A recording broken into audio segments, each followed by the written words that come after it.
माजा में हदीस मौजूद है और इमाम बुखारी ने इसको लिखा है कि नबी पाक सल्लल्लाहु अलैहि वसल्लम से एक शख्स ने कहा था, या रसूलल्लाह मेरे पास एक दिनार है, मैं कहाँ खर्च करूँ। हुजूर ने खर्च करने की तरतीब बताई, फरमाया इसे अपनी ज़ात पर खर्च कर। अर्ज़ की या रसूलल्लाह सल्लल्लाहु अलैहि वसल्लम अगर मेरे पास एक और दिनार भी हो, फरमाया उसे अपनी बीवी पर खर्च कर। कहा या रसूलल्लाह अगर एक और दिनार भी हो, फरमाया अपनी औलाद पर खर्च कर।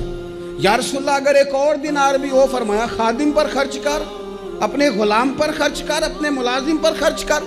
या रसूलल्लाह अगर एक और भी हो, तो फरमाया फिर तो तुझे अल्लाह के रास्ते में देना चाहिए ना, फिर तो तुझे फी सबीलिल्लाह कुछ काम करना चाहिए ना। अगर अल्लाह ने तुझे यहाँ तक वुसअत दी है कि बीवी का खर्चा भी पूरा हो गया, बच्चों का भी हो गया, खादिम का भी हो गया, तेरा अपना भी हो गया, इतनी सारी नेमतों के बाद भी अगर कोई नहीं बांटता, फिर उसे सोचना तो चाहिए ना, उसे गौर तो करना चाहिए ना, जब इतनी सारी अल्लाह ने उसे वुसअत दी।